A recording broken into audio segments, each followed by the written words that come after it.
శ్రద్ధ కలిగి దేవుని మాటలు వినాల్సిందిగా ప్రభు పేరట మీకు మనవి చేస్తూ ఉన్నాను. పరిశుద్ధ గ్రంథము నుండి మార్కు శుభవార్త 10వ అధ్యాయము 49వ వచనాన్ని మనం చదువుకుందాం. అప్పుడు యేసు నిలిచి వానిని పిలువుడని చెప్పగా వారు ఆ గ్రుడ్డివానిని పిలిచి ధైర్యము తెచ్చుకొనుము, ఆయన నిన్ను పిలుచుచున్నాడు లెమ్మని వానితో చెప్పిరి. దేవుడు తన పరిశుద్ధమైన వాక్యాన్ని మనందరి వెనుకడిలో దీవించునుగాక. పిల్లరా, ఈ చదవబడినటువంటి లేఖన భాగంలో యేసుక్రీస్తు ప్రభువారు వారు శరీరధారిగా భూమి మీద ఉన్నప్పుడు జరిగినటువంటి అనేకమైనటువంటి సంఘటనలలో ఇది ఒకటి. ఆయన చేసినటువంటి ఆశ్చర్య కార్యాలు, ఆయన చేసినటువంటి అద్భుతమైనటువంటి కార్యాలు ఈ భూమి మీద ప్రపంచంలో ఏ ఒక్కరూ చేసి ఉండలేదు. ఒకవేళ యేసు ప్రభువారు చేసిన ఆశ్చర్య కార్యాలు గనక లెక్క రాసి గనక పెట్టగలిగితే ఈ భూమి నుండి ఆకాశానికి సరిపోదు అనే విషయాన్ని దేవుని లేఖనము మనకు స్పష్టంగా తెలియజేస్తూ ఉంది. అంటే దేవుడు అన్ని అద్భుతమైనటువంటి కార్యాలు చేశాడు. దేవునికే మహిమ కలుగునుగాక. ఇప్పుడు ఇక్కడ చదవబడినటువంటి వాక్య భాగం దగ్గరికి వస్తే ఇక్కడ ఒక వ్యక్తి కనబడుతూ ఉన్నాడు. ఎవరైనా అంటే అక్కడ భిక్షం ఎత్తుకునేటువంటి ఒక బర్తిమయి, తీమాయి కుమారుడైనటువంటి బర్తిమయి అనబడినటువంటి ఒక వ్యక్తి భిక్షం ఎత్తుకుంటూ ఉన్నాడు. భిక్షం ఎత్తుకుంటున్నటువంటి సమయంలో వాడి యొక్క జీవన విధానం ఎలా ఉంటుంది, భిక్షం ఎత్తుకునే వాడి యొక్క పరిస్థితి లేక వాడి యొక్క జీవితం, వాడి కుటుంబ పరిస్థితి ఎలా ఉంటుంది అంటే, ఒకవేళ వీడికి భోజనం పెట్టాలంటే ఈరోజు ఏమన్నా పట్టుకొచ్చావా, ఉంటే ఎడతాం, లేకపోతే నిన్ను ఎవడ పోషిస్తాడరా నిన్ను, అంతేనా? మేము కష్టపడతామేంటి, నువ్వెందుకు తినాలి ఇక్కడ, పైగా నువ్వు గుడ్డోడు కాబట్టి నిన్ను పోషించాల్సిన అవసరం ఏమొచ్చింది అని ఒకవేళ చాలాసార్లు బలహీనులైనటువంటి వారి కొరకు, కుంటివారి కొరకు, గుడ్డివారి కొరకు, ఇంటిలో ఏ ఉపయోగం లేనటువంటి వ్యక్తి ఎవరైనా ఉంటే అలాంటి వాడిని పోషించడానికి, ప్రేమ చూపించడానికి విసిగిపోయినటువంటి సందర్భాలు బహుశా చాలా కుటుంబాల్లో చాలామంది ఎరిగి ఉండుండొచ్చు. ఇక్కడ కూడా దేవుని వాక్యం మనం ఆలోచన చేస్తే ఈ గుడ్డి భిక్షకుడైనటువంటి బర్తిమయి, అతడు పుట్టుకతోనే కళ్ళు లేనందువల్ల వాడికి ఏం అలవాటు చేశారు అని అంటే, పెద్దోళ్ళు ఎవరో 2-3 పట్టుకొచ్చి వాడిని తీసుకొచ్చి, ఇదిగోరా ఇక్కడ కూర్చో, ఎవరైనా జనాల శబ్దాలు వినపడ్డాయనుకో అడుక్కో, వాళ్ళ ఇల్లు వాళ్ళు ఎలాగొచ్చి వాళ్ళు ఏమైనా రూపాయి పాప వేశారనుకో అవన్నీ కూడా పక్కన పెట్టుకో, తర్వాత నువ్వు ఇంటికి వచ్చేటప్పుడు సాయంత్రం మేము తీసుకొస్తాంలే, ఇంటికి వచ్చిన తర్వాత వాడి దగ్గర ఏమొచ్చినాయి అని చూసి వాడికి ఒకవేళ ఆ రోజున భోజనం పెడుతూ ఉండేవారేమో. ఏం జరిగింది అనేది మనకి తెలియదు, కానీ ప్రస్తుత పరిస్థితుల్లో మాత్రం ఇట్లాంటివి చాలా జరుగుతూ ఉన్నాయి. అయితే ఇక్కడ జరిగినటువంటి సంఘటన ఏంటంటే, ఈ గుడ్డి భిక్షకుడైనటువంటి బర్తిమయి అక్కడ కూర్చుండబెట్టి వెళ్ళిపోయినప్పుడు అనుకొనిన రీతిగా ఒక రోజున యేసు ప్రభువారు, ఆయనతో పాటు శిష్యులు, మరికొంతమంది బహుజన సమూహము ఆ మార్గం గుండా వస్తున్నారు. ఇప్పుడు ఆ మార్గం గుండా వస్తున్న సమయంలో జరిగినటువంటి సంఘటన ఏంటంటే, శబ్దాలు వినబడుతున్నాయి, రకరకాలుగా కేకలు, మాటలు, అదో ఇదో ఏదో మాట్లాడుకుంటా రకరకాలుగా అంతమంది, కొన్ని వేల మంది ప్రజలు నడుచుకుంటూ వస్తుంటే ఏదో శబ్దం అవుతుంది. ఎవరు ఎవరు ఎవరు అని మొత్తానికి చెవులు పెట్టి ఆలకించి వెళ్ళివ్వండి అన్నాడు. అరే బాబు ఎవరు వస్తున్నారు అన్నాడు. ఎవరు రావటం ఏంటి, ఆయన నజరేయుడైన యేసు అనే ఆయన ఈ మార్గం గుండా వస్తున్నాడు అనే విషయాన్ని ఆయన విన్నాడు. విన్న ఆయన వెంటనే చేసిన పని ఏంటయ్యా అని అంటే, వినినటువంటి ఆయన వెంటనే ఆయనకి విశ్వాసం కలిగింది. వెంటనే ఆయన ఏం చేస్తున్నాడయ్యా అని అంటే ప్రార్థన చేస్తున్నాడు. దగ్గరకు వచ్చేదాకా ఓపిక పట్టాడు. ఇంకా జనాలు గందరగోళంగా ఉన్నారు, రకరకాల మాటలు, రకరకాల శబ్దాలు, రకరకాల పరిస్థితులు కనబడుతూ ఉన్నాయి, వినబడుతూ ఉన్నాయి అక్కడ. అయితే ఇప్పుడు ఈయన ఏం చేశాడయ్యా అని అంటే 47వ వచనంలో చూడండి, అక్కడ 47వ వచనం, ఈయన నజరేయుడైన యేసు అని వాడు విని, దావీదు కుమారుడా యేసు నన్ను కరుణించుమని కేకలు వేయ మొదలు పెట్టెను అని ఉంది అక్కడ. ఇంకా నజరేయుడైనటువంటి యేసు ఈ మార్గం గుండా వస్తున్నాడు అనే విషయం విన్నాడు. ఆల్రెడీ ఈయన గురించి అంతకుముందు ఎప్పుడో వినున్నాడు. ఇప్పుడు ఈయన వస్తే, ఈ మార్గంలో వస్తే ఈయన నన్ను స్వస్థపరుస్తాడు. ఒకవేళ ఈయనను నన్ను దాటుకుని వెళ్ళాడు అని అంటే ఇక మరలా నా జీవితం, నా బ్రతుకంతా కూడా ఇలాంటి భిక్షమెత్తుకోవటమే, ఇలాగ గుడ్డివాడిగా ఉండవలసిందే. ఇప్పుడు ఈయనకు పట్టుదల వచ్చింది. పట్టుదల వచ్చినటువంటి ఆయన ఏం చేశాడయ్యా అని అంటే, ఇదిగో దేవుని సన్నిధిలో ఆయన అంటున్నాడు, దావీదు కుమారుడా నన్ను కరుణించయ్యా. కేకలు వేయటం ప్రారంభించాడు.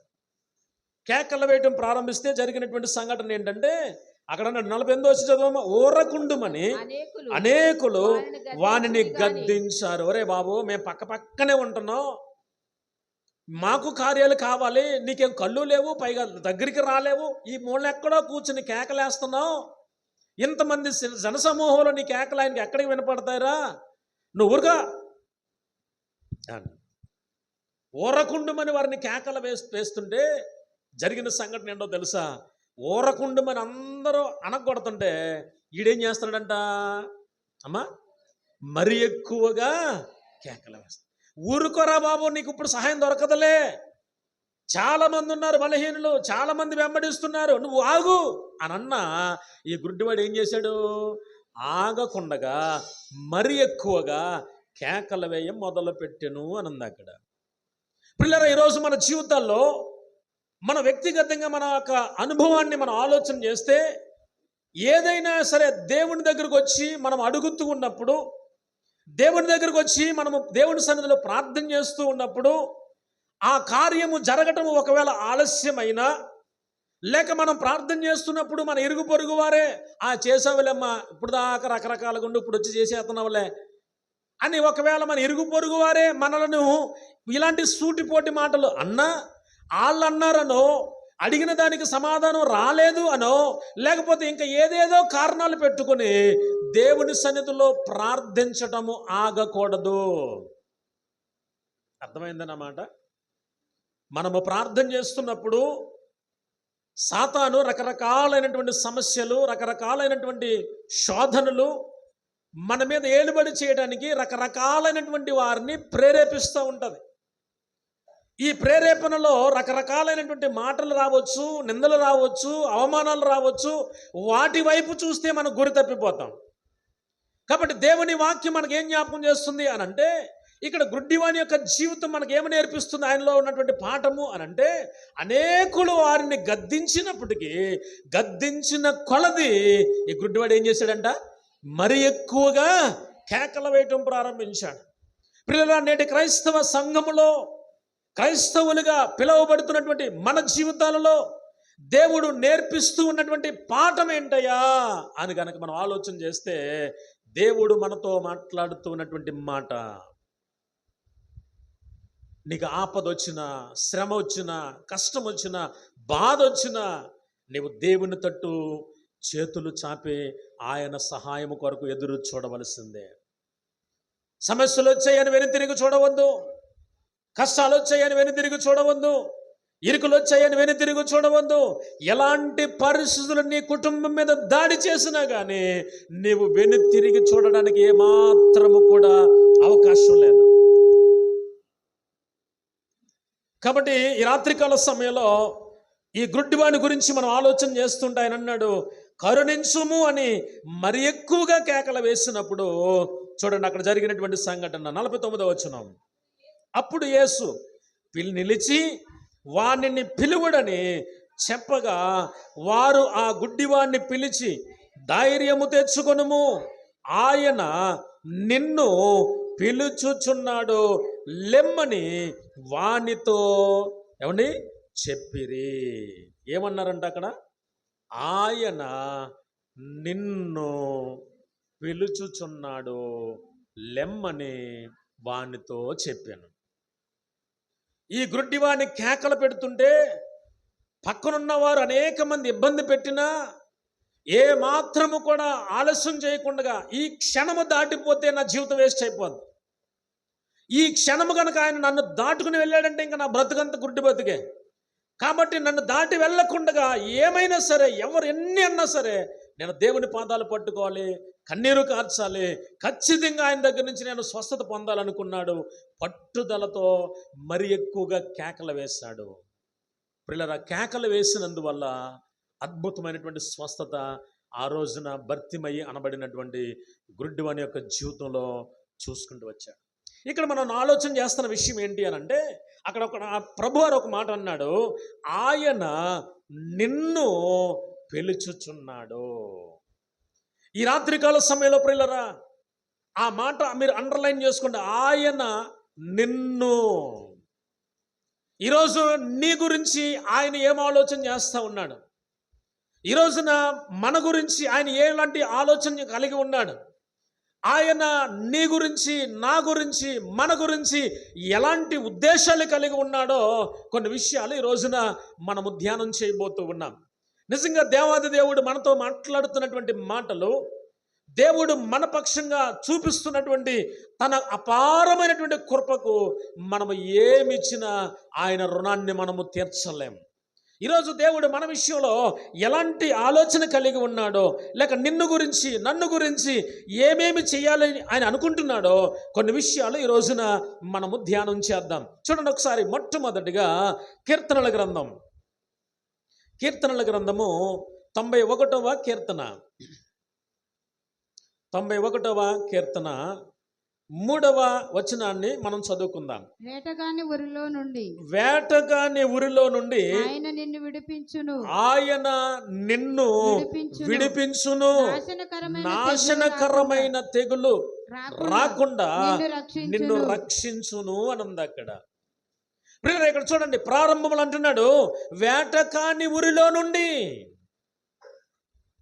ఆయన నిన్ను ఏం చేస్తాడంట? విడిపించు. వేటగాడు ఎవడండి?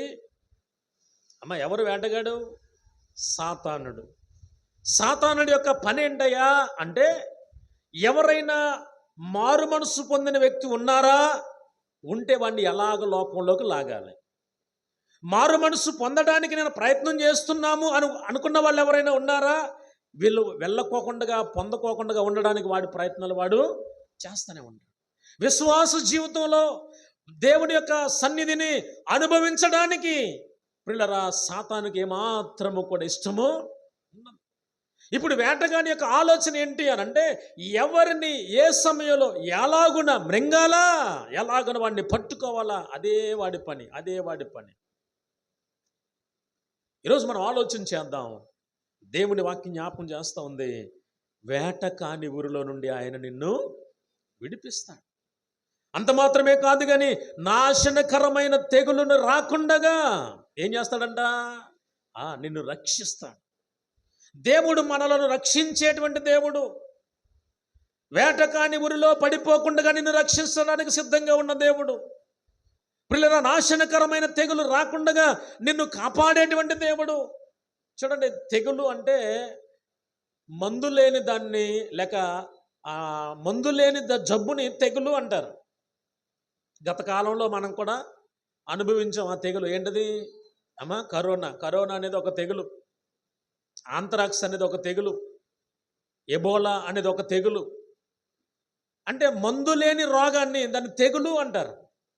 ఇప్పుడు కరోనా దాదాపుగా మనందరము చూసాం కదా, ఎలాంటి పరిస్థితుల్లో మన జీవన విధానం గడిచిందో. ఆ సమయంలో ఒక మనిషిని షేకండి ఇచ్చుకోవడానికి వీల్లేదు. దగ్గరకు వస్తే ఆడికంటే ముందు మనం పారిపోయేవాళ్ళం కదా. ఎన్ని పరిస్థితులు మనం చూసాం. ఎవడన్నా తుమ్ముతున్నాడంటే ముందు మనం ఎన్ని సెక్యూరిటీ చేతులకి, కాళ్ళకి, ముక్కులకి అన్నిటికి తొడిగేసుకుని ఎంత జాగ్రత్తలు తీసుకున్నాం. ఎన్నో జాగ్రత్తలు తీసుకున్న డాక్టర్ల సహితం చాలామంది చనిపోయారు. ఎన్నో జాగ్రత్తలు తీసుకున్నటువంటి అనేక మంది చనిపోయారు. కానీ మనలాంటి బలహీనులను ఏమండి దేవుడు మనల్ని కాపాడుకుంటూ వచ్చాడు. మన దగ్గర ఏముంది? సడన్గా అర్జెంటుగా ఇలా 10,000 ఖర్చు పెట్టుకుని మన ట్రీట్మెంట్ చేయించుకునే స్థితిలో మనం ఉన్నామా? కాయినప్పటికీ, పేదవారమైనప్పటికీ, బలహీనమైనప్పటికీ పిల్లరా, దేవుడే కేవలం మనలను తన జీవపు మూటలో మన ప్రాణములు దాచిపెట్టి తెగులు అనేవి మన మీదకి రాకుండా దేవుడు కాపాడుకుంటూ వచ్చాడు. ఇక్కడ మనం ఆలోచన చేయండి ప్రియులరా, ఏం చేస్తాడయ్యా నిన్ను నన్ను అని అంటే, ఆయన నిన్ను రక్షించును. దేవుడు ఎలా రక్షిస్తాడు? ఏ విధంగా రక్షిస్తాడు ఆయన? చూడండి, ఉదాహరణ మనం ఆలోచన చేస్తే ఆయన రక్షించే విధానం ఎలాగో రక్షిస్తాడు అని అంటే, దానియేలు యొక్క జీవితం మనం పరిశీలన చేస్తే, దానియేలు ఏమండి దేవుని సన్నిధిలో మొక్కుతున్నందువలన, దేవుని సన్నిధిలో ప్రార్థన చేస్తున్నందువలన ఏమండి దానియేలుకి ఎలాంటి శిక్ష పడ్డది అమ్మా? సింహాల గుహలో వేయబడ్డాడు. సింహాల గుహలో వేయబడుతున్నటువంటి పరిస్థితుల్లో దానియేలు గ్రంథం 6వ అధ్యాయం 16వ వచనం అక్కడి నుంచి కొన్ని విషయాలు అక్కడ కనబడతాయి. పిల్లలు, అక్కడ దానియేలు సింహాల గుహలో ఆయనను వేస్తూ ఉన్నప్పుడు పిల్లరా, సింహాలు ఏం చేయాలి అమ్మా? చక్కగా ఈవేళ నాకు బిర్యానీ దొరికింది హ్యాపీగా అన్నట్టుగా తినాలి. ఏం చేశాయి మరి అవి అమ్మా? కనీసం ఆయన్ని ముట్టుకోలేదు. పైగా ఈయన ఆ సింహాలు ఆ పొట్ట మీద ఆ పొట్టనే తలగడగా చేసుకుని హ్యాపీగా తెల్లవార్లు పండుకున్నాడు. దేవుడు రక్షిస్తేనండి, మన ముందు ఎంత భయంకరమైనటువంటి పరిస్థితులు ఉన్నా కూడా ఏ పరిస్థితి మన మీద దాకా రానివ్వడు దేవుడు. అది ఎంత కఠినమైన పరిస్థితి అయినా సరే. ఒకవేళ ఇక్కడ కూడి ఉన్నటువంటి మన జీవితాలలో సింహాల బోన్లోనికి వెళ్ళినటువంటి అనుభవం, అంత భయంకరమైనటువంటి అనుభవం మనలో ఎవరి దగ్గరైనా ఉందంటారా అమ్మా? అలాంటి పరిస్థితి మనం అనుభవించామా? అలాంటి పరిస్థితులకి మనం వెళ్ళాలా? ఏదో చిన్న చిన్న శోధనలు వచ్చాయి మనకి, చిన్న చిన్న కష్టాలు వచ్చాయి మనకి, చిన్న చిన్న శ్రమలు వచ్చాయి మనకి, అంతే తప్ప ప్రాణమా దేవుడా అనే స్థాయిలోనికి మనలో ఎవ్వరము కూడా ప్రియులరా అంత భయంకరమైనటువంటి పరిస్థితుల్లో ఏ విశ్వాసి కూడా ప్రస్తుతం మనలో వెళ్ళలేదు. కానీ అలాంటి పరిస్థితి వచ్చినా కూడా దేవుడు ఏం చేస్తానంటున్నాడు అని అంటే, ఆయన అన్నాడు, ఆయన నిన్ను రక్షించును. దానియేలును రక్షించిన దేవుడు ఈ రోజున నిన్ను రక్షించగలడు, నన్ను రక్షించగలడు. ఎవరైతే ఆయన యందు విశ్వాసం ఉంచుతున్నారో అలాంటి వారందరినీ కూడా ఆయన ఏం చేయగలడు? రక్షించగలడు. అందుకని అన్నాడు, మొట్టమొదటిది ఆయన నిన్ను రక్షించును. రెండవ విషయాన్ని జ్ఞాపకం చేస్తాను. అదే 91వ కీర్తన 11వ వచనాన్ని చదువుకుందాం. చూడండి, నీ మార్గములన్నిటిలో నిన్ను కాపాడుటకు ఆయన నిన్ను గూర్చి తన దూతలకు ఆజ్ఞాపించును అని ఉంది అక్కడ. ఆయన నీ మార్గములన్నిటిలో కూడా కాపాడుతాడు. ఆయన నీవు ప్రయాణం చేస్తున్నప్పుడు కానీ, కూర్చున్నప్పుడు కానీ, నుంచున్నప్పుడు కానీ, పిల్లలు నువ్వు ఏ పనిలో ఉన్నప్పటికీ కానీ నిన్ను కాపాడేటువంటి దేవుడు ఎలాంటి దేవుడయ్యా అనంటే, ఆయన కునుకడు, నిద్రపోడు. అలాంటి గొప్ప దేవుణ్ణి నీవు నమ్మవు. ఆయన నీకు ఎలాంటి వాగ్దానం ఇస్తున్నాడు అనంటే, ఆయన నిన్ను గూర్చి తన దూతలకు ఆజ్ఞాపిస్తాడట. ఆజ్ఞాపించి ఏం చేస్తాడు? నిన్ను నీ పాదములకు రాయి తగలకుండగా పిల్లరా వారు నిన్ను ఏం చేస్తారంట? తన చేతులతో నిన్ను తన దూతలకు ఆజ్ఞాపిస్తాడు. తమ చేతుల మీద ఎత్తి పట్టుకొందురు అని ఉంది అక్కడ. దేవుడు దూతలకు ఆజ్ఞాపిస్తాడు, నా బిడ్డలు పలానా పల్లివాడ గ్రామంలో, పలానా ఇంటిలో, పలానా సంఘములో, పలానా స్థలములో, ఇదిగో నా కుమార్తె నా మీద ఆనుకొని పలానా కుమార్తె పలానా ఇంట్లో సహాయం కొరకు ఎదురు చూస్తూ ఉంది, పలానా కుమారుడు పలానా స్థలంలో ప్రయాణం చేస్తానికి సిద్ధపడుతున్నాడు, ఏ ఆపద రాకుండా కుమారుడికి క్షేమాన్ని ఇవ్వి అని దేవుని నమ్మిన వారి పక్షముగా దేవుడు ఏం చేస్తాడంట? తన దూతలకు ఆజ్ఞాపిస్తాడట. తన దూతలకు ఆజ్ఞాపించినప్పుడు ప్రయాణంలో దూతలు ఏం చేస్తారయ్యా అనంటే, ఒకవేళ ఏదైనా పడినప్పటికీ కూడా, ఒకవేళ ఏదైనా జరగరానిది జరిగినప్పటికీ కూడా ఏం చేస్తాడంట? తన చేతులతో మనలను ఎత్తుపట్టుకుంటారు. ఎలా ఎత్తుపట్టుకుంటాడు ఆయన? ఏ విధంగా ఆయన మనకు తన దూతలకు ఆజ్ఞాపిస్తాడు? ఏ రకంగా ఆయన మనల్ని సంరక్షిస్తాడు అనంటే, షడ్రకు ఉన్నాడు, మేషక్ ఉన్నాడు, అబేద్నెగోలు ఉన్నారు కదా. వాళ్ళు కూడా దానియేలు గ్రంథంలో ఆ ముగ్గురు ఉన్నారు. వారు ముగ్గురికి విషయంలో ఒక భయంకరమైనటువంటి శోధన వచ్చింది. ఇదిగో ఈ ప్రతిమకు గనక నీవు మొక్కకపోతే, మా ఆ రాజు యొక్క ఆజ్ఞ ఏంటయ్యా అని అంటే, వారు ఆ ప్రతిమకు మొక్కకపోతే అందరినీ కూడా, మొక్కని వారందరినీ కూడా మిక్కిలి వేడిమి గల అగ్నిగుండములో పడవేయుట రాజు యొక్క ఆజ్ఞ. పిల్లలు ఈ ముగ్గురు ఉన్నారు, మిగతా వాళ్ళందరూ వెళ్తున్నారు, మొక్కేస్తున్నారు, వచ్చేస్తున్నారు. కానీ ఈ ముగ్గురు మాత్రం అంటున్నారు, పొరపాటును కూడా వాళ్ళు ఏం చేయలేదు, మొక్కల. ఎప్పుడైతే వారు మొక్కలేదో రాజుకి బాగా కోపం వచ్చింది. ఇప్పుడు ప్రజలందరి ముందు ఒక అధికారిని అవమానపరిచినట్టే కదా మాట, నేను మొక్కను అంటే. అంటే రాజు ఆజ్ఞని నువ్వు ధిక్కరిస్తున్నావా అని రాజు కూడా ఏమైపోయిందంటే బాగా కోపం వచ్చేసింది. ఒరే, దీన్ని మరింత ఏడంతలుగా చేయండి రా అన్నాడు.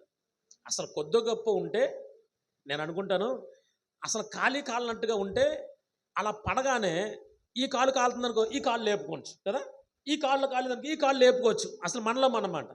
ఆడు అంత వేడిమి చేసేయమన్నాడు. అంత వేడిమి చేస్తే వీళ్ళు ఏం చేస్తున్నారు కనపడతాడా అమ్మా? కనపడతాడు. వేయగానే మాడి మసి అయిపోతారు. కానీ అతని కోపం ఎలా ఉందంటే మరింత మిక్కిలి వేడిమి కలిగినటువంటి అగ్నిగుండంగా తయారు చేశాడు. పిల్లరా, మొక్కనందుకు వాళ్ళు అన్నారు, వాళ్ళు ఇచ్చిన సాక్ష్యం ఏంటో తెలుసా? ప్రభు రాజా, మా దేవుడు ఈ అగ్నిగుండములో నుండి తప్పించుటకు సమర్థుడు. ఒకవేళ ఆయన రక్షింపకపోయినను సరే నేను మాత్రము మీ ప్రతిమకు నమస్కారము చెయ్యమంటే. ఇలాంటి పరీక్ష వచ్చిందంటారా మనకి ఎప్పుడన్నా అమ్మా? ఎప్పుడైనా ఇలాంటి పరీక్ష వచ్చిందా? కానీ రోజు షడ్రకు, మేషకు, అబేద్నెగోలు యవనస్తులండి, 16-18 సంవత్సరాల వయసు. ఆ వయసులో నిజంగా వాళ్ళు ఎంత విశ్వాసులో ఆలోచన చేయాలి. అలాంటి పరీక్ష వారి మీదకి వచ్చినప్పుడు వాళ్ళు అన్నారు, మేము మొక్కం అంటే మొక్కం. వెంటనే జరిగిన సంఘటన ఏంటో తెలుసా? అందులో పడేశారు. అందులో పడేస్తే తన దేవుడు దూతకు ఆజ్ఞాపించాడు. ఎంతమందిని పడేశారు అక్కడ అమ్మా? ముగ్గురిని. సరే, రాజు అనుకున్నాడు అసలు వీళ్ళు ఏమై ఉంటారు, అంత వేళ్ళు ఏమైపోతారండి, వాళ్ళు బూడిదైపోతారు ఒకవేళ ఉంటే. కానీ రాజుకి ఏమనుకున్నాడంటే అసలు వీళ్ళు ఏం చేస్తున్నారు లోపల చూద్దామని అనుకుని చూస్తే ఎంతమంది కనపడుతున్నారంట? 4 కనపడుతున్నారంట. ఆశ్చర్యం వేసింది రాజుకి. ఇదేంటిది, రే మనం ఎంతమందిని వేసావురా? 3 రాజా. మరేంట్రా 4 కనపడుతున్నారు, ఎవర్రా? అమ్మో, ఆయన దేవదూతను పోలినటువంటి ముఖంలాగా ఉంది అన్నాడు. అవునా? అయితే తీసుకొచ్చాను బయటికి. గబగబా ఆ 3 తీసుకొచ్చారు. వాళ్ళ పైనుంచి కింద దాకా చూశారు. వస్త్రం కాళ్ళ, వెంట్రుక కాళ్ళ ఏమీ అవ్వలేదు. నిశ్చంతగా వచ్చారు, బయటకు వచ్చారు. ఒరే, ఈడి మీద ఎవర్రా నేరాలు మోపింది అన్నారు. వాళ్ళని తీసుకురమ్మన్నారు. మొత్తం వాళ్ళందరిని తీసుకొచ్చారు. వాళ్ళు అలా వేయగానే మళ్ళా మాడి మసి అయిపోయారు. పిల్లలు జరిగినటువంటి సంఘటన చూడండి. ఆయనంట ఏం చేస్తాడంట? తన దూతలకు ఆజ్ఞాపించి నిన్ను రక్షిస్తాడు. నీ విశ్వాసము బలమైనదైతే, నీ విశ్వాసము త్యాగపూరితమైనదైతే, నీ నమ్మకము, నీ విశ్వాసము పిల్లరా నీ జీవితానికి అది ఆధారమైతే ఖచ్చితంగా దేవుడు తన దూతలకు ఆజ్ఞాపించి నిన్ను రక్షిస్తాడు. ఒకవేళ రక్షింపకపోయినా కానీ మరణం వచ్చినా సరే, మరణము తర్వాత కూడా నీ ద్వారా అద్భుతమైనటువంటి స్వార్థ జరుగుతుంది. ఈ మధ్యకాలంలో మన ప్రియులు ప్రవీణ్ పగడాల గారిని చంపారు కదా, చంపేశారు. తప్పించవచ్చు దేవుడు అక్కడ. కానీ దేవుని చిత్తం ఏంటంటే హతసాక్షులు కావాలి కాబట్టి హతసాక్షుల యొక్క సంఖ్య పూర్తయ్యే వరకు దేవుడు అక్కడక్కడ ఒక్కొక్కరిని హతసాక్షులు అవ్వడానికి అవకాశం ఇచ్చాడు. సరే, హతసాక్షి అయిపోయాడు, ఆ రోజు చనిపోయాడు. చనిపోయిన తర్వాత ఆయన చేసిన సేవ, లేక ఆయన అందించినటువంటి వర్తమానం, ఆయన చేసినటువంటి మంచి మంచి మాటలు ఎన్ని వీడియోలు వచ్చేసినాయి అండి. అంటే ఆయన చనిపోయిన తర్వాత మరింత సేవ ఎక్కువైంది. ఆయన చనిపోయిన తర్వాత మరింత విస్తృతమైనటువంటి పరిచర్య, ఎప్పుడెప్పుడో మాట్లాడినటువంటి అమూల్యమైనటువంటి విషయాలు విస్తృతంగా యూట్యూబ్లో, ఫేస్బుక్లో ఏమండి చాలా ఎక్కువ వచ్చేసాయి. అంటే దేవుని చిత్తములో మరణమైనా ఆ తర్వాత సువార్త ప్రకటించబడుతుంది. ఒకవేళ రక్షించినా సువార్త ప్రకటించబడుతుంది. ఈరోజు మనం ఆలోచన చేయండి. ఇక్కడ షడ్రకు, మేషకు, అబేద్నెగోల్ని దేవుడు తన దూతలకు ఆజ్ఞాపించి రక్షించిన తర్వాత మరి ఇప్పుడు ఆ సువార్త ఆగిందా, పెరిగిందా? ఇప్పుడు అక్కడ ఏం సాక్ష్యం అంటారే బాబు, వీళ్ళ నమ్మిన దేవుడే నిజమైన దేవుడు. ఒక రాజు ఇచ్చినటువంటి మాట. ఇలాగ మనం చెప్పాలి అంటే చాలా ఉదాహరణలు, చాలా విషయాలు మన ముందున్నాయి. నేను మచ్చిగా ఒక్కొక్కటి చెప్పుకుంటూ వెళ్తూ ఉన్నాను పిల్లరా. ఇక్కడ మనం ఆలోచన చేయాలి. ఆయన నిన్ను గూర్చి ఏం చేయాలనుకుంటున్నాడు అని అంటే, మొట్టమొదటిది ఆయన నిన్ను రక్షించేటువంటి దేవుడు. రెండవది ఆయన నిన్ను గూర్చి తన దూతలకు ఆజ్ఞాపించేటువంటి దేవుడు. ఇక మూడో విషయం జ్ఞాపకం చేస్తాను. 55వ కీర్తన, కీర్తనల గ్రంథము 55వ కీర్తన 22వ వచనాన్ని చదవండమ్మా. నీ భారము యెహోవా మీద మోపుము, ఆయనే నిన్ను ఆదుకొనును, నీతిమంతులను ఆయన ఎన్నడును కదలనీయడు అని ఉంది అక్కడ. పిల్లలు చదవబడినటువంటి వాక్య భాగాన్ని మనం పరిశీలన చేస్తే అక్కడ వాక్య భాగం మనకు కనబడుతూ ఉన్నది. ఇదిగో నీ భారము యెహోవా మీద మోపు. నీకు ఎలాంటి భారం ఉన్నది, ఎలాంటి పరిస్థితుల్లో నీవు ఉన్నావు, ఎలాంటి సమస్యల్లో నీవు ఉన్నావు, ఎలాంటి ఇరుకుల్లో ఉన్నావు, ఏ శోధనల చేత, ఏ బాధల చేత, ఏ సమస్యల చేత నీవు కొట్టబడుతున్నావు, నెట్టబడుతున్నావు, నీకున్నటువంటి భారం ఏదైతే ఉందో అది నీకు తెలుసు. వ్యక్తిగతంగా నా భారం ఏంటో నాకు తెలుసు, వ్యక్తిగతంగా మీ భారం ఏంటో తెలుసు. కాబట్టి మనకు తెలిసిన, మనం మోయలేని భారం ఏదైతే ఉందో ఆ భారాన్ని ప్రభువా ఇదిగో ఈ భారము నీ మీద పెడుతున్నానయ్యా, నా వల్ల కావట్లా, మోయాలనుకుంటున్నాను కానీ నా వల్ల కావట్లా. కాబట్టి ఆయన అన్నాడు నీ భారము యెహోవా మీద మోపము. అప్పుడేమన్నాడు ఆయన? ఆయనే నిన్ను ఆదుకుంటాడు. మూడవది, ఆయన నిన్ను ఆదుకునేటువంటి దేవుడు. ఎలా ఆదుకుంటాడు ఆయన? ఏ విధంగా ఆదుకుంటాడు ఆయన? ఆయన నిన్ను ఆదుకునే విషయం కాడికి వస్తే నిన్ను ఎలాగున నీ భారములో నుండి, నీ సమస్యల నుండి, నీ ఇరుకులలో నుండి, నీ ఇబ్బందులలో నుండి ఏ విధంగా నిన్ను తప్పిస్తాడు, ఏ విధంగా నిన్ను ఆయన ఆదుకుంటాడు అనే విషయాన్ని ఈరోజు మనం ఆలోచన చేయాలి. పాత నిబంధన కాలంలో జరిగినటువంటి ఒక సంఘటనను నేను మీ ముందుకు తీసుకుని రావాలని ఆశపడుతూ ఉన్నాను. చూడండి ఒకసారి రాజుల 2వ గ్రంథం, రాజుల 2వ గ్రంథం 4వ అధ్యాయము 1వ వచనం నుండి చదువుకుందాం. చూడండి అక్కడ. అంతటా ప్రవక్తల శిష్యులలో ఒకని భార్య నీ దాసుడైన నా పెనిమిటి చనిపోయెను, అతడు యెహోవా యందు భక్తి గలవాడై ఉండెను అని నీకు తెలిసే ఉన్నది. ఇప్పుడు అప్పులవాడు నా ఇద్దరు కుమారులను తనకు దాసులుగా ఉండుటకై వారిని పట్టుకొని పోవుటకు వచ్చి ఉన్నాడని ఎలీషాకు మొర్ర పెట్టిందంట. ఎలీషా అనబడినటువంటి ప్రవక్త ఉన్నాడు ఇక్కడ. ఈ ప్రవక్తకి కొంతమంది శిష్యులు ఉన్నారు, వెంబడిస్తూ ఉన్నారు. ఆ శిష్యులలో ఒక ఆయన ఏమైపోయాడంట? చనిపోయాడు. వాస్తవానికి కొంచెం ఇబ్బందుల్లో ఉన్నారు, అప్పుల్లో ఉన్నారు.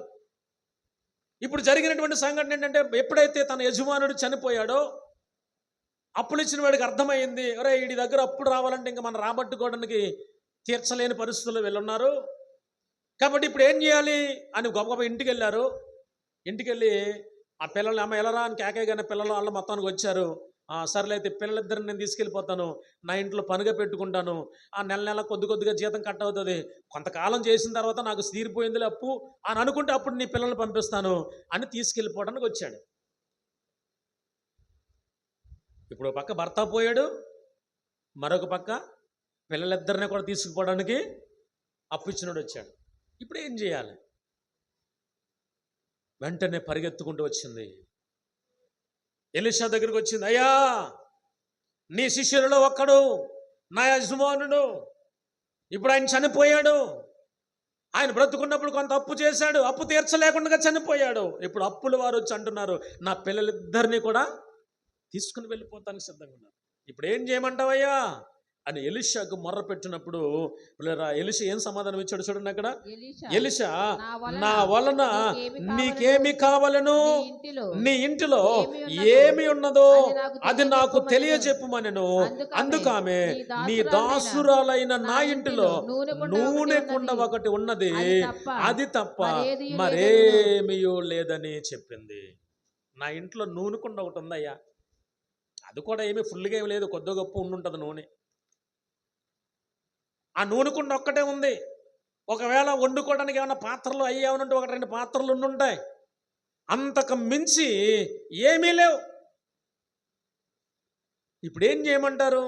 అయితే ఒక పని చేయి, నీ కుమారులిద్దరిని పంపించు. ఆ ఇరుగు పొరుగు వారందరి దగ్గర ఎక్కడెక్కడ ఖాళీ బకెట్లు ఉన్నాయో, ఖాళీ కుండలు ఉన్నాయో, ఖాళీ డేక్సాలు ఉన్నాయో అందరికీ పోగేసుకొచ్చే మనం. వెళ్ళాడు. పిల్లలకి ఇంటికి గబగబా వచ్చింది. అరే బాబు, ఆ పక్కింట్లోకి వెళ్ళి 2 డేక్సాలు ఎట్టరా, ఈ పక్కింట్లోకి వెళ్ళి 2 బకెట్లు ఎట్టరండిరా, ఆ ఎదురింట్లోకి వెళ్ళి కొన్ని ఏదైనా పట్టరంట, ఖాళీ వాళ్ళకి ఉపయోగం లేదు, కొద్ది రోజులు నేను వాడుకుంటాను, తర్వాత ఇస్తాను, ఖాళీగా ఉన్న ఏమైనా ఉంటే పట్టరంటారా అంటే ఆ ఇంటికి వెళ్ళి కొన్ని, ఆ ఇంటికి వెళ్ళి కొన్ని, ఆ ఇంటికి వెళ్ళి కొన్ని, మొత్తానికి ఖాళీ అన్నీ కూడా పోగేసి పట్టుకొచ్చి ఇంట్లో పెట్టారు. ఇంట్లో పెడితే అద్భుతం ఏంటో తెలుసా? ప్రతి దాంట్లోకి ఏమొచ్చేస్తుంది? నూనె వచ్చేస్తుంది. ఎక్కడి నుంచి వస్తుంది అమ్మా? ఎక్కడి నుంచి వస్తుంది? ఎవరైనా నేతనారా? మరి ఎలా వస్తుంది? అద్భుతం. అందుకని ఆయన గురించి మాట్లాడతాడు, ఆయన ఒక్కడే మహా ఆశ్చర్య కార్యాలు చేయగలిగినవాడు. ఆయన ఏమైనా చేయగలిగినటువంటి దేవుడు. ఈ రాత్రి మనం ఆలోచన చేస్తే పిల్లరా, ఇక్కడ ఏం జరిగిందయ్యా అనంటే అక్కడ నూనె కుండలు ఒక్కటే ఉందయ్యా, నా దగ్గర ఏమీ లేదు, అప్పులో వచ్చారు, నా పిల్లలు తీసుకెళ్ళిపోతున్నారు, ఏం చేయమంటావు? మొర్ర పెట్టింది ప్రవక్త దగ్గరకు వచ్చి. ప్రవక్త సలహా ఇచ్చాడు, అమ్మా నీ దగ్గర ఏముంది? నూనె కుండ ఉంది. సరే ఇంటికి వెళ్ళు, పోగేయి. మొత్తానికి అన్నీ పోగేశారండి, ఇంటి నిండా పెట్టేశారు. ఇంకా దారాల కింద ఒక్కొక్క కుండలోను, ఒక్కొక్క బకెట్లను, ఒక్కొక్క డేక్సాలను, ఒక్కొక్క దాంట్లోను ఆ నిండి పొర్లిపోతా ఉంది నూనె. ప్రవక్త అన్నాడు, ఇప్పుడు వెళ్ళి అన్ని నిండిపోయిన తర్వాత ఎప్పుడు నూనె అట్టుకెళ్ళి అమ్మితే డబ్బులు వస్తాయి. ఇప్పుడు ఆ డబ్బులు వచ్చినప్పుడు అప్పులు వాడికి వెళ్ళి చెప్పు, తర్వాత నేను ఇస్తానని చెప్పు. అప్పుడు వచ్చిన డబ్బు అంతా కట్టుకెళ్ళి అప్పు తీర్చుకో, ఇంకా కొద్ది మిగులుతుంది. మిగిలిన దాంతో నీవు నీ పిల్లలు హ్యాపీగా మీరు జీవనం కొనసాగించాలి. ఆయన మనలను ఆదుకునేటువంటి దేవుడు. ఈరోజు మనల్ని ఆదుకునే వాళ్ళు ఎవరున్నారయ్యా? ఒకవేళ నాకు కష్టం వచ్చిందండి అని అంటే ఎంతవరకు ఆదుకుంటారు? నాకు కష్టం వచ్చింది అని అంటే మన వాళ్ళు ఎంతవరకు మనల్ని ఆదుకుంటారు? అంటే ఒక్క పూట భోజనం పెట్టడానికి కూడా మనల్ని మన ఇరుగు పొరుగు వారు కానీ, మన రక్త సంబంధికులు కానీ, మన బంధువులు కానీ, స్నేహితులు కానీ ఒక్క పూట చూస్తే 10 రోజులు చెప్పుకుంటారు. వాళ్ళ పని అయిపోయిందండి, వాళ్ళంతే అలాగ అయిపోయారు. ఇంకా ఈరోజు నా దగ్గరికి వచ్చాడు కాళ్ళ దగ్గరికి, ఇప్పుడు నేనే పెట్టాను అడుగు పూట ముద్ద కదా, ఇలాగే చెప్పుకుంటూ ఉంటాను. ఒకవేళ బాగా ప్రేమ ఉంటే ఒక 4 రోజులు చూస్తారు, 10 రోజులు చూస్తారు. కానీ ఎన్ని రోజులు చూసినా మన అప్పులు తీరుతారా? ఎన్ని రోజులు చూసినా మన సమస్యలు తీరుతారా? ఏదో ముద్దంటే పెడతారు. కానీ ఈరోజు మనం ఆలోచన చేద్దాం, మనలను ఆదుకునే దేవుడు ఎక్కడన్నాడు? నీ భారము యెహోవా మీద మోపు, ఆయన నిన్ను ఆదుకుంటాడు. నీతిమంతులను ఎన్నడూ కూడా ఆయన కదలనివ్వడు. ఇక్కడ నీతిమంతుడు తన భార్య అతను చనిపోయినా కానీ ప్రియులరా, దేవుడు వారిని ఎక్కడ కూడా బానిసలుగా వెళ్ళకుండగా, అవమానాలు పాలవ్వకుండగా ప్రియులరా, వారి కుటుంబంలో దేవుడు అద్భుతం చేసి అప్పులు తీర్చి వారిని పోషించినటువంటి దేవుడు. ఎంత ఉన్నతమైనటువంటి దేవుడు. ఈరోజు మనం ఆలోచన చేయాలి, ఆయన మనల్ని ఏం చేస్తాడంట? ఆదుకునేటువంటి దేవుడు. ఆదుకునేటువంటి దేవుడు. మనుషులు మనల్ని ఆదుకోరలేరు, మనుషులు మనకు సహాయం చేయలేరు, మనుషులు ఎవ్వరు కూడా మనల్ని అంతలాగా ఆదరించలేరు. కానీ దేవుడు ఒక్కడే మనల్ని ఆదుకునే దేవుడు. మనలను పరిపూర్ణంగా విడుదల పొందేంత వరకు కూడా మనల్ని ఆదుకుని మనల్ని సంరక్షించి భవిష్యత్ దినాల్లో కూడా క్షేమకరాన్ని మనకు చూపించగలిగినటువంటి దేవుడు, మనము నమ్మినటువంటి దేవుడు. దేవునికి మహిమ కలుగును గాక. కాబట్టి సమయంలో ప్రియులరా, దేవుడు మూడవదిగా మనల్ని ఏం చేస్తాడయ్యానంటే ఆయన నిన్ను ఆదుకునే దేవుడు. 4వ విషయాన్ని జ్ఞాపకం చేస్తాను. 4వ విషయాన్ని 37వ కీర్తన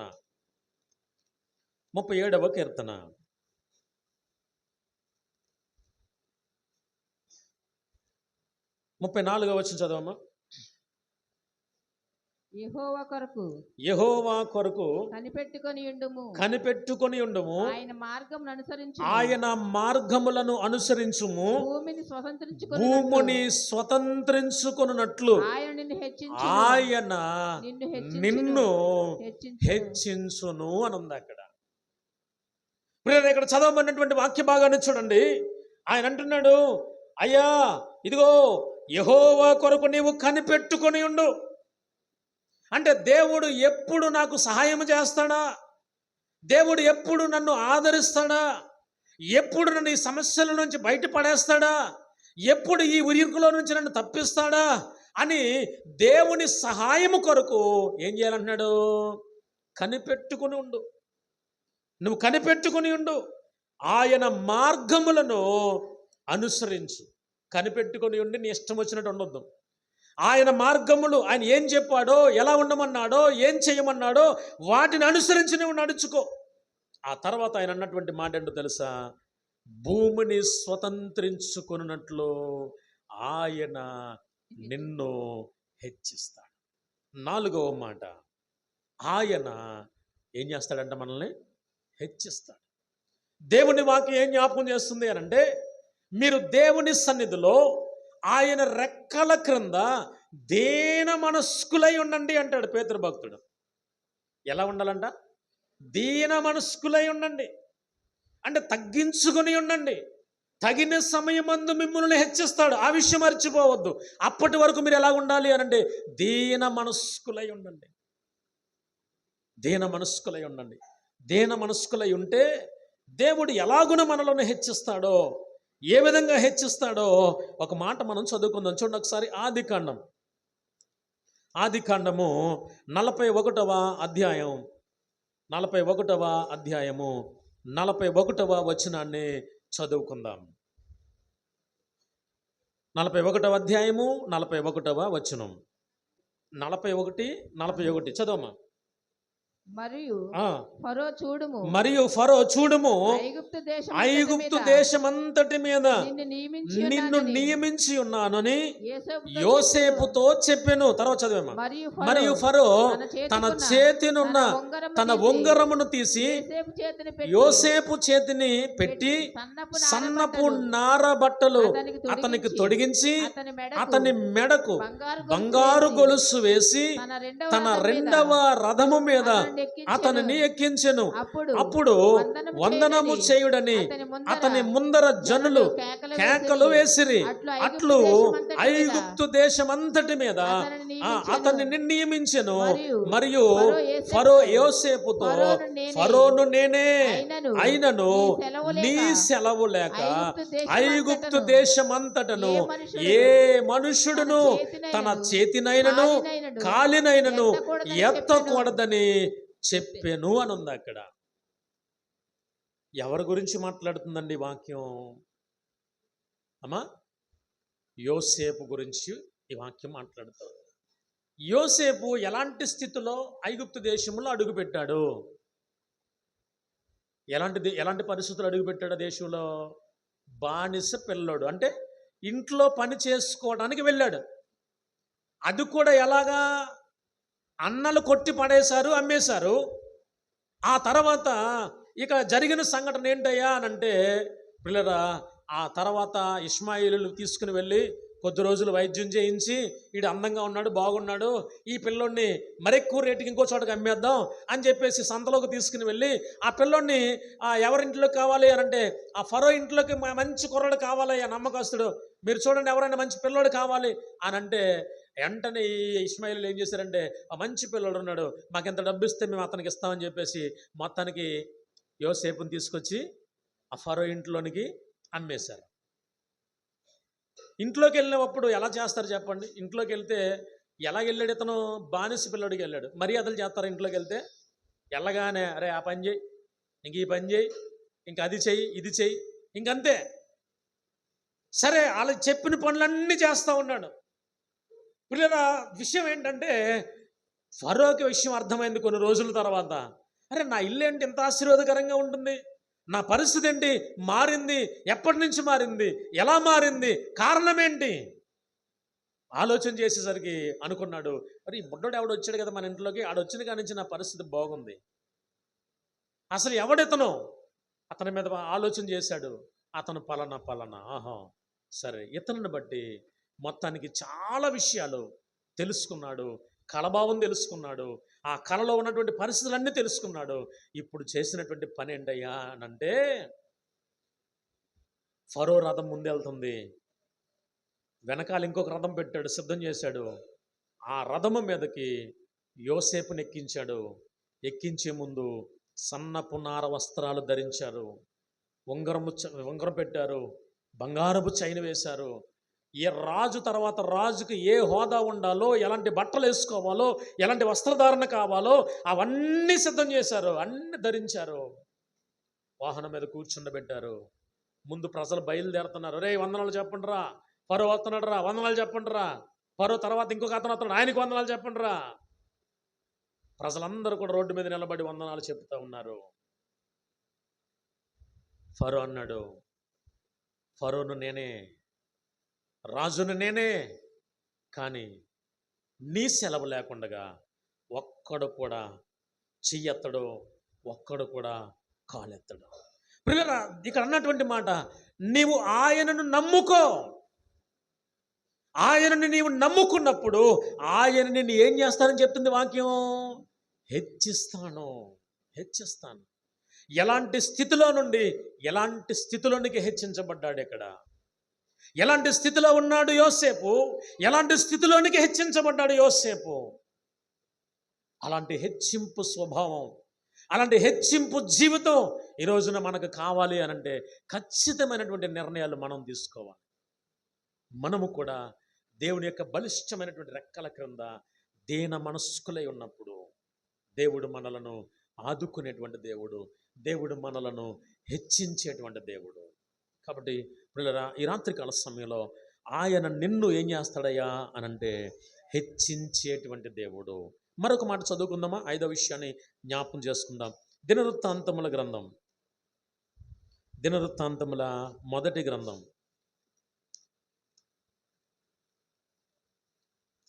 దినవృత్తాంతముల మొదటి గ్రంథము 28వ అధ్యాయం, 28వ అధ్యాయము 20వ వచనం చదవండమ్మా.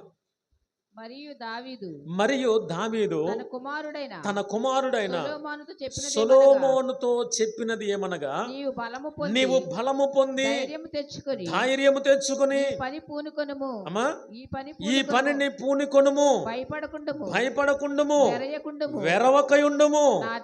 నా దేవుడైన యెహోవా నీతో కూడా ఉండును. యెహోవా మందిరపు సేవను గూర్చిన పని అంతటిని నీవు ముగించు వరకు ఆయన నిన్ను ఎంత మాత్రము విడువక ఉండును అనే మాట అక్కడ మాట్లాడుతూ ఉన్నాడు. నీవు పని పూనుకో, దేవుని మందిర నిర్మాణ విషయంలో నువ్వేమాత్రము భయపడవద్దు, ధైర్యంగా ఉండు, జడియవద్దు, వెరవవద్దు, వెనుతిరిగి చూడవద్దు. దేవుడు నాకు తోడుగా ఉన్నట్టుగా నీకు కూడా తోడుగా ఉంటాడు, నిన్ను హెచ్చిస్తాడు, నిన్ను నడిపిస్తాడు. ఆ చివరిలో అన్నాడు, ఆయన నిన్ను ఎంత మాత్రము విడువకయుండును. ప్రియులారా, దేవుడు మనలను మన విషయంలో ఎలాంటి నిర్ణయాలు కలిగిన వాడిగా దేవుడు ఉన్నాడు అని అంటే కొన్ని విషయాలు మనం ధ్యానం చేస్తూ ఉన్నాం. ఆయన నిన్ను ఏం చేస్తాడంటే మొట్టమొదటిగా రక్షిస్తాడు. ఆయన నిన్ను రక్షించేటువంటి దేవుడు. రెండవదిగా ఆయన నిన్ను గూర్చి తన దూతలకు ఆజ్ఞాపించేటువంటి దేవుడు. మూడవదిగా మనం ఆలోచన చేస్తే ఆయన నిన్ను ఆదుకునే దేవుడు, ఆదుకునేటువంటి దేవుడు. ఇక నాలుగవదిగా మనం ఆలోచన చేస్తే ఆయన నిన్ను హెచ్చించేటువంటి దేవుడు, హెచ్చించేటువంటి దేవుడు. ఇక 5వదిగా మనం చూస్తున్నాం ఇక్కడ, ఆయన నిన్ను ఎంత మాత్రము విడువక ఉండేటువంటి దేవుడు. నిన్ను కాపాడువాడు కునుకడు, నిద్రపోడు. ఆయన మనలను ఎన్నడూ కూడా విడిచిపెట్టే దేవుడు కాదు. నువ్వు కూర్చున్నా ఆయనకు తెలుసు, నుంచున్నా ఆయనకు తెలుసు, పండుకున్నా ఆయనకు తెలుసు, ప్రయాణం చేస్తున్నా ఆయనకు తెలుసు. నువ్వెక్కడ ఎలాంటి స్థితిలో ఎలాంటి పరిస్థితిలో ఉన్నావో సమస్తము కూడా ఆయన ఎరిగినటువంటి. కాబట్టి ఇప్పుడు ఆయన నిన్ను ఎంత మాత్రము విడువక ఉండేటువంటి దేవుడు. పిల్లరా, చాలాసార్లు మనం అనుకుంటాం మనకొచ్చిన కష్టాన్ని బట్టి అయ్య బాబాయ్ దేవుడు నన్ను విడిచిపెట్టేసాడేమో. నిజంగా దేవుడు ఉంటే నాకు ఈ కష్టం ఎందుకు వస్తుందండి? దేవుడు నన్ను చూస్తలేదంటారా? దేవుడు నన్ను విడిచిపెట్టేసాడంటారా? ఇన్ని సమస్యలు నా మీదకి ఎందుకు వస్తున్నాయండి అని ఒకవేళ చాలాసార్లు జరిగిన పరిస్థితులను బట్టి ఒకవేళ మన నోట్లో నుంచి అలాంటి మాటలు వచ్చి ఉండవచ్చు. కానీ దేవుని వాక్యం జ్ఞాపకం చేస్తూ ఉంది, ఆయన నిన్ను ఎంత మాత్రమూ విడిచిపెట్టేటువంటి దేవుడు కాదు. కోపం వచ్చి ఒకవేళ నువ్వు విడిచిపెట్టేస్తావు దేవుడిని చెయ్య. నువ్వు విడిచిపెట్టేస్తా ఏం చేసాడులే దేవుడు అని మనం విడిచిపెట్టేస్తాం ఒకవేళ దేవుడు చెయ్య. కానీ దేవుడు మాత్రం మనల్ని విడిచిపెట్టే దేవుడు కాదు. ఈ రాత్రి మనం ఆలోచన చేద్దాం, నిజంగా ఆయన ఎలాగున మనల్ని కాపాడుతూ ఉంటాడు. మన చెయ్యి విడిచిపెట్టకుండా ఎలాగున సంరక్షిస్తాడు దేవుడు. ఎస్తేరు కాలంలో మనకు తెలుసు చరిత్ర అంతా. ఎస్తేరు కాలంలో పిల్లల యోధా జాతి మొత్తానికి ఒక భయంకరమైనటువంటి ఆజ్ఞ జారీ చేయబడింది. పలానా రోజున పలానా స్థలంలో ఇదిగో యూదులు అమ్మబడిన వారందరినీ కూడా చంపాలి. రాజు శాసనం బయలుదేరింది, రాజముద్ర వేయబడింది. ఆ రోజు కోసం ఎదురు చూస్తూ ఉన్నారు. మొర్దెకై యోధా జాతి కొరకు, ఎస్తేరు వీళ్ళందరూ కూడా ఏమనుకున్నారు అని అంటే, ఇక మన దగ్గర ఏమీ లేదు, మన చేతిలో ఏమీ లేదు, మన పరిస్థితి అయిపోయింది, టైం కూడా పలానా తారీఖు డేట్ కూడా వచ్చేసింది, ఆ రోజు వరకే తింటాం. ఇప్పుడు అనుకోవాలి, ఏమనుకోవాలి, మనం ఎలాగ తప్పించుకోలేవులే, ఉన్న ఏమైనా ఉంటే అమ్మేసుకుని తినాలనుకుంటే ఏమైనా శుభ్రంగా తెచ్చేసుకుని ఈ 4 రోజులు శుభ్రంగా తినేద్దాం. ఏమా అలాగనుకున్నారా? ఏమనుకున్నారు వాళ్ళు? వెంటనే ఉపవాస దినాన్ని ప్రతిష్ఠించారు. మన వల్ల కాదయ్యా ఈ సమస్య నుంచి బయటపడటం. రాజాజ్ఞ జారీ చేయబడింది, తారీఖు వెల్లడయింది, ఇంకా ఆ సమయంలో మన పరిస్థితి అయిపోవచ్చింది. కాబట్టి ఇప్పుడు మనం చేయాల్సిన పని ఏంటయ్యా అని అంటే, దేవుని సన్నిధిలో ఉపవాసించి ప్రార్థన చేయడం తప్ప మన దగ్గర ఇంకా వేరే మార్గం లేదు. అప్పుడు అనుకున్నారు వాళ్ళు, ఆ దేశంలో యూదులు అనబడిన వారు ఎక్కడెక్కడైతే ఉన్నారో వాళ్ళందరూ కూడా, వీలైన వారందరూ కూడా గోనె పట్ట ధరించుకొని బూడిదలో కూర్చుని తమ్మును తాము తగ్గించుకొని దేవుని సన్నిధిలో ఉపవాసం ఉండి కన్నీరు కార్చి ప్రార్థన చేశారండి. ఎస్తేరు కూడా రాజమందిరంలో ఉంది కదా, నాకేంటిలే అని అనుకోలా. ఎస్తేరు కూడా ఉపవాసం ఉంది, తన చెలికత్తెలను కూడా ఉపవాసం పెట్టింది, ప్రార్థన చేస్తూ ఉన్నారు. ప్రార్థన పరిస్థితులను మారుస్తుంది, ప్రార్థన స్థితిగతులను మారుస్తుంది. ఎప్పుడైతే మీరు 3 రోజులు ఉపవాసం ఉండి కన్నీరు కార్చి ప్రార్థన చేశారో దేవుని యొక్క సన్నిధి వారు అనుభవించారు. వస్తున్నటువంటి కీడును దేవుడు తప్పించాడు. ఎవరైతే ఆ ఉరికొయ్యి మీద పడేసి చంపాలి అని యూదుల మీద కుట్ర పన్నారో, కుట్ర పన్నిన వాని యొక్క కుట్ర బయటపడి తిరిగి వాడే ఆ ఉరికొయ్య మీద వాని కుటుంబంతో సహా ఉరి తీయబడినటువంటి పరిస్థితి మనం చాలాసార్లు విన్నాము, చదివాము. ఆయన మనల్ని ఏం చేస్తాడో తెలుసా? విడువక ఉండేటువంటి దేవుడు.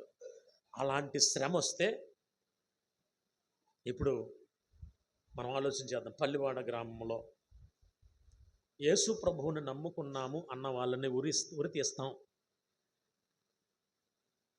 అని గనక ఒక ఆజ్ఞ వచ్చి ఇంటింటికి వచ్చి, రేపొద్దున మీరు ఆదివారం వెళ్ళొద్దు, వెళ్ళారంటే గనక మీకు రేషన్ కట్టు, వెళ్ళారంటే గనక మీకు పెన్షన్ కట్టు, వెళ్ళారంటే గనక మీ ఉద్యోగాలు ఉండవు, వెళ్ళారంటే గనక పలానాది ఉండదు అని చెప్తే ఎంతమంది వస్తాం చెప్పండి మందిరంలో?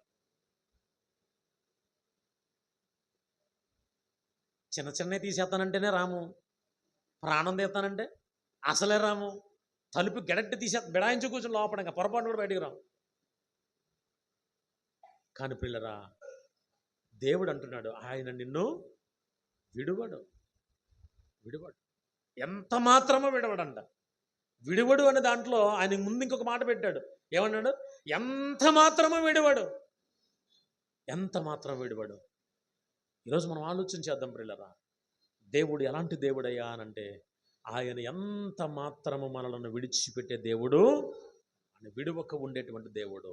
ఆ తర్వాత ఇంకొక మాట మనం చదువుకుందాం. చూడండి ఒకసారి ద్వితీయోపదేశకాండం 6వదిగా ద్వితీయోపదేశకాండము 8వ అధ్యాయము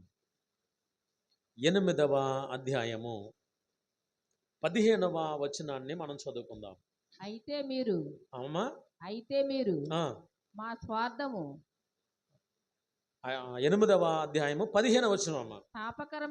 తాపకరమైన పాములను తేళ్లను కలిగి ఎడారి అయిన నీళ్లు లేని భయంకరమైనటువంటి ఆ గొప్ప అరణ్యములో ఆయన నిన్ను నడిపించెను, రాతి బండ నుండి నీకు నీళ్లు తెప్పించెను అనే మాట అక్కడ మాట్లాడుతూ ఉన్నాడు.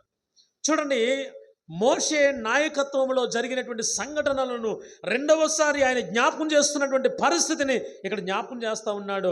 ఏం చేస్తున్నాడయ్యా అనంటే, ఇదిగో ఒకప్పుడు తాపకరమైనటువంటి పాములు తేళ్లు కలిగి ఉన్నప్పటికీ ఆ ఎడారిలో నీళ్లు లేనటువంటి భయంకరమైనటువంటి ఆ గొప్ప అరణ్యములో ఆయన నిన్ను ఏం చేశాడు? నడిపించాడు.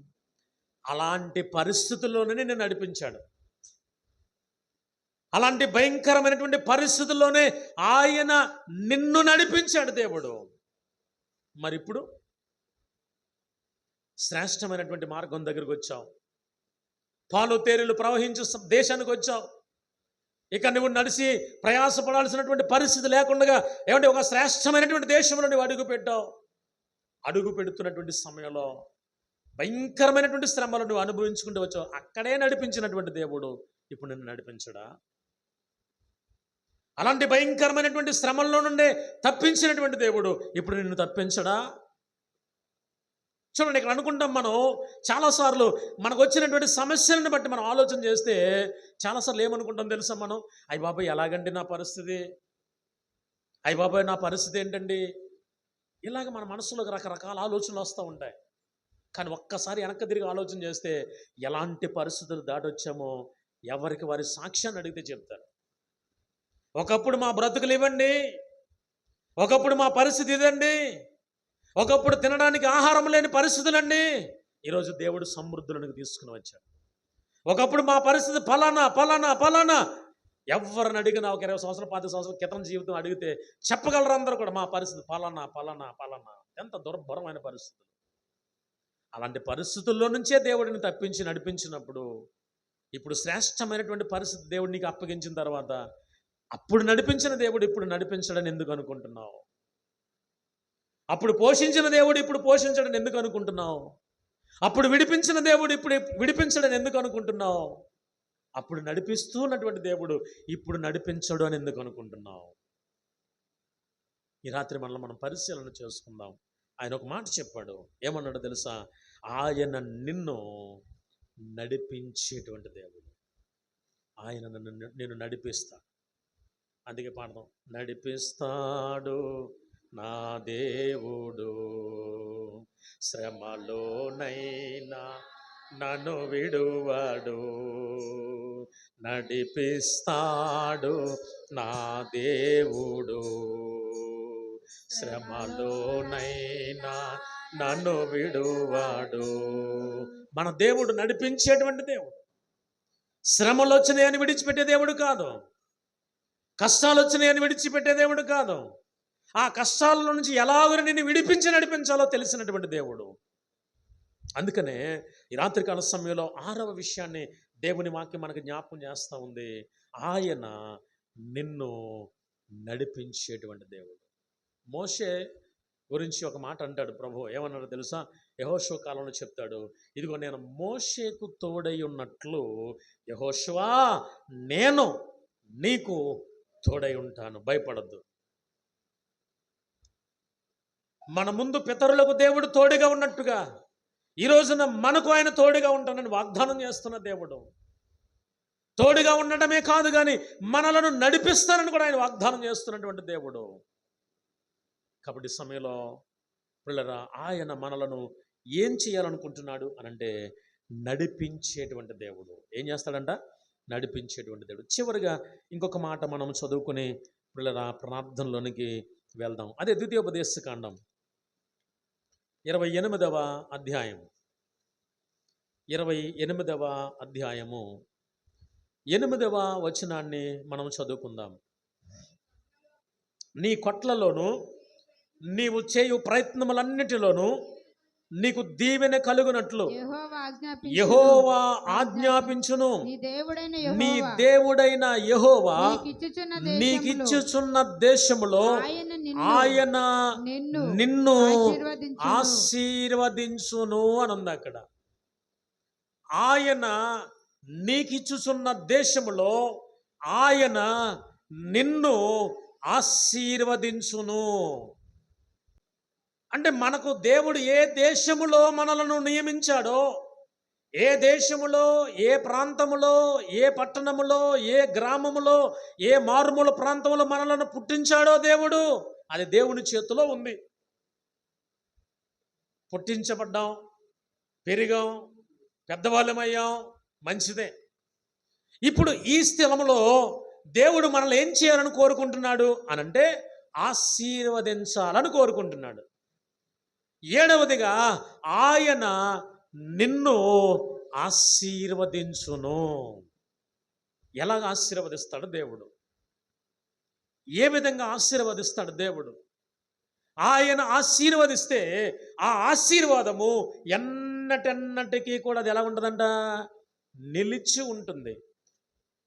దేవుని యొక్క ఆశీర్వాదం ఎన్నటెన్నటికీ కూడా నిలిచి ఉంటుంది. దేవుని వాక్యంలో పిల్లరా, దేవుని ఆశీర్వాదాన్ని పొందుకున్నటువంటి పరిశుద్ధులైనటువంటి వారు చాలామంది మనకు కనబడతారు. చాలామంది మనకు కనబడతారు. ఒక మాట నేను మీకు జ్ఞాపకం చేయాలనుకుంటున్నాను. ఆదికాండము మనందరికీ తెలిసినటువంటి అబ్రహాము యొక్క జీవితం దగ్గరికి వస్తే 12వ అధ్యాయం చూడండి. 12వ అధ్యాయము 2వ వచనం. అమ్మా 12వ అధ్యాయము మొదటి 2 వచనాలు చదివండి. యెహోవా నీవు లేచి ఈ దేశము నుండి నీ బంధువుల యొద్ద నుండి నీ తండ్రి ఇంట నుండి బయలుదేరి నేను నీకు చూపించున్న దేశమునకు వెళ్ళుము. నిన్ను గొప్ప జనముగా చేసి నిన్ను ఆశీర్వదించి నీ నామమును గొప్ప చేయుదును. నిన్ను ఆశీర్వాదముగా ఉందువు. నిన్ను ఆశీర్వదించి వారిని ఆశీర్వదించెదను, నిన్ను దూషించిన వారిని శపించెదను. భూమి యొక్క సమస్త వంశములు నీయందు ఆశీర్వదింపబడునని అబ్రహాముతో అనగా యెహోవా అతనితో చెప్పిన ప్రకారము అబ్రహాము వెళ్ళెను అని ఉంది అక్కడ. చూడండి, అబ్రహాము యొక్క జీవితం ఎలా ప్రారంభమైందో. అబ్రహాము యొక్క పరిస్థితి, ఆ ఊర్లో ఏం చేస్తున్నాడో తెలుసా? చిన్న చిన్న బొమ్మలు తయారు చేసుకుని ఒక తట్టలో పెట్టుకుని అవి నెత్తి మీద పెట్టుకుని వీధులంతా తిరుగుతూ బొమ్మలో అంట తిరుగుతూ ఉన్నాడు కదా. ఏం చేస్తున్నాడు? చిన్న వ్యాపారం. ఇప్పుడు మనకు కూడా చాలాసార్లు గతంలో మనుషులు కేకలు వినబడేవి. ఇప్పుడు కేకలే వినపడతలా, అన్ని మైకులు వచ్చేసినాయి. ఇప్పుడు ఇంతకుముందు చాలా గట్టిగా అరిసి చెప్పుకుంటూ వెళ్ళేవారు. ఇప్పుడు టెక్నాలజీ పెరిగిపోయింది కదా. అటు ఉల్లిపాయలోడు మైకే, కోడిగుడ్లోడు మైకే, ఏ వ్యాపారస్తుడైనా సరే మైక్ రికార్డ్ చేసుకొస్తున్నాడు, పెట్టుకుంటూ వెళ్ళిపోతున్నాడు శుభ్రంగా. ఆ రోజున అబ్రహాము యొక్క వృత్తి ఏంటయ్యా అంటే ఇంటి దగ్గర బొమ్మలు చేసి ఆరబెట్టి ఒకవేళ రంగులేసిస్తే అవి నెత్తి మీద పెట్టుకుని బొమ్మలండి అని తిరుగుతూ ఇంటింటికి ఆ ప్రాంతాలు తిరుగుతూ అమ్ముకుంటూ ఉండేటువంటి ఒక బొమ్మల వ్యాపారి. బొమ్మలు అమ్మితే ఎంత లాభం వస్తుంది అంటారు అమ్మా? ఎంత లాభం వస్తుంది అంటారు? ఏదో కొద్దిగా కదా, కొద్దిగా జీవనం గడుస్తుంది అంతే. నిలవ ఉండకపోవచ్చు కానీ ఏదో ఆ పూట 4 బొమ్మలు అమ్ముకొచ్చాడు అనుకోండి, ఆ కాస్తంత గోధుమలో బియ్యమో కావాల్సిన ఏదో తెచ్చుకుని తినండి, అంతే వారి జీవితం. అలా చేస్తే ఎంతకాలానికి వారు వృద్ధుల్లోనికి వస్తారు చెప్పండి? ఇప్పుడు బొమ్మలు అమ్ముకుంటా ఉంటే ఆ రోజు వచ్చింది ఇంట్లో సరిపోద్ది, ఆ రోజు వచ్చింది ఇంట్లో సరిపోద్ది, ఇంక ఇంట్లో నిలవేముంటా చెప్పండి. మనం అంటాం కదా, ఏదో మనం చాలా సామెతలు చెప్తాం, పెట్టను కొట్ట ఇలా రకరకాల మాటలు మాట్లాడుతూ ఉంటాం కదా, రెక్కాడితే కానీ అంటే ఆ రోజు వ్యాపారం చేసుకుని తెచ్చుకుంటే ఆ రోజు జీవనం గడిచేటువంటి అబ్రహాము కుటుంబం. కానీ అబ్రహాము వ్యాపారంలో కూడా నమ్మకంగా ఉన్నాడు, నమ్మకస్తుడు, యథార్థవంతుడు, దేవుడి విషయాన్ని అతని హృదయాన్ని పరిశీలన చేశాడు, దేవుడు తనని గుర్తించాడు. ఇప్పుడు అబ్రహాం దగ్గరికి దేవుడు వచ్చాడు, అబ్రహాం నేను చూపించి దేశానికి నువ్వు వెళ్ళవయ్యా, నా మాట విను, వెళ్ళు, నేను నిన్నేం చేస్తాను తెలుసా, ఆశీర్వదిస్తాను. ఎలాంటి ఆశీర్వాదమో తెలుసా, నువ్వు ఎవరైనా అమ్మ అబ్రహాము గారు మీరు చాలా గొప్పవాళ్ళని నిన్ను అన్నాడు అనుకో, నిన్ను అన్నందుకు ఆయన కూడా ఆశీర్వదిస్తా. అబ్రహామా పనికిమాలుడు అని ఎవడని అన్నాడు అనుకో, నిన్ను అలా అన్నందుకు ఆయన శపిస్తా. అంటే చూడండి దేవుడు ఎలాంటి వాగ్దానం ఇచ్చి పంపిస్తున్నాడు అబ్రహాముకి. నిన్ను నేను ఆశీర్వదిస్తా, నిన్ను పొగిడిన వారిని ఆశీర్వదిస్తా, నిన్ను తిట్టిన వారిని కూడా నేను శపిస్తా. నువ్వు ఎక్కడికి వెళ్తా వెళ్ళు, నువ్వు అడుగుపెట్టు ప్రతి స్థలాన్ని నేను నీకు స్వాస్థ్యముగా ఇస్తా. ఆ రోజు ఇచ్చిన వాగ్దానం అండి ఈ రోజుకి కూడా అబ్రహాము తన సంతతిని అనుభవిస్తూ ఉన్నారు, ఈ రోజుకి అనుభవిస్తూ ఉన్నారు. అందులో మనము కూడా చేరి ఉన్నాం. దేవునికి మహిమ కలుగునగాక. విశ్వాసమును బట్టి అబ్రహాము సంతతిలో మనము చేర్చబడ్డాం. గలతీ పత్రికలు అదే మాట్లాడుతూ ఉంటాడు. విశ్వాసమును బట్టి ప్రియుల అన్యజనులమైనటువంటి మనకు కూడా ఆ యొక్క స్వాతంత్ర్యము దేవుడు మనకిచ్చాడు. కాబట్టి ఇక్కడ ఆయనతో చెప్పిన మాట ఏంటయ్యా అనంటే, నేను నిన్ను గొప్ప జనముగా చేస్తాను, నిన్ను ఆశీర్వదిస్తాను. అబ్రహాము బొమ్మలు నెత్తి మీద ఎట్టుకుని నమ్మినప్పుడు తన దగ్గర పనులు ఉన్నారంటారా? లేరు. దేవుని మాటకు లోబడి వెళ్ళినందువల్ల ఎంతమంది పనులు వచ్చారన్న ఇంట్లోకి తెలుసా? 318 మంది పనులు. 318 మంది పనులు పెట్టుకున్నాక ఈ పనులందరికీ ఒక లీడర్ ఉన్నాడు. ఎవరో? ఎలియాజరు. ఆడు పెద్ద పనుడు. అంటే ఎలియాజర్కి ఏదైనా అరే బాబు పలానా పని చేయాలని చెప్పాడు అనుకో, ఈ ఎలియాజర్ వెళ్ళి మిగతా మీరెలా పని చేయండి, మీరెలా పని చేయండి అని పని పురమాయించేటువంటి పెద్ద పనుడు. అదే బొమ్మలు అమ్ముకుంటే ఒక్క పనుడు అన్న పెట్టుకుని మెయింటైన్ చేయగలుగుతాడంటారా? నువ్వు చూపించే దేశం నేను వెళ్ళగా నేను ఎక్కడే ఉంటానంటే అంత ఆశీర్వాదం అబ్రహాం చూసుండేవాడు అంటారా? ఇప్పుడు మనం నేర్చుకోవాల్సిన విషయం ఏంటంటే, దేవుని మాట వినటం నేర్చుకో. అయ్యా నువ్వు నా పట్ల నీ ప్రణాళిక ఏంటి, నా పట్ల మీ చిత్తం ఏంటి, నా పట్ల మీ ఉద్దేశం ఏంటి, ఏం చెయ్యమంటారు, నేను చేయటానికి సిద్ధంగా ఉన్నాను అని దేవునికి మనము సరెండర్ అవ్వగలిగితే దేవుడు ఏం చేస్తాడో తెలుసా? మనలను ఆశీర్వదిస్తాడు, మనలను ఆశీర్వదిస్తాడు. మనము పిండు పిసికే తొట్టి ఆశీర్వాదకరంగా ఉంటుంది, మనకున్నటువంటి భూభాగాలు ఆశీర్వాదకరంగా ఉంటాయి. మన జీవితంలో దేవుడు అన్ని కోణాలలో మనల్ని ఆశీర్వదించడానికి దేవుడు సిద్ధంగా ఉన్నాడు. కాబట్టి ప్రభునందు ప్రియమైనటువంటి వారలారా, ఈ రాత్రికాల సమయంలో దేవుని వాక్యాన్ని విన్నటువంటి మనము ప్రియులారా, ఆయన నిన్ను గూర్చి ఏమి చేయాలనుకుంటున్నాడు అనంటే 7 విషయాలు జ్ఞాపకం చేశాను. ఏమేమి చేయాలనుకున్నాడు అనంటే, మొట్టమొదటిది ఆయన నిన్ను రక్షిస్తాడు. రెండవది ఆయన నిన్ను గూర్చి తన దూతలకు ఆజ్ఞాపిస్తాడు. మూడవది ఆయన నిన్ను ఆదుకుంటాడు. నాలుగవది ఆయన నిన్ను హెచ్చిస్తాడు. ఐదవది ఆయన నిన్ను ఎంత మాత్రము విడువడు. ఆరవది ఆయన నిన్ను నడిపిస్తాడు. ఏడవది ఆయన నిన్ను ఆశీర్వదిస్తాడు.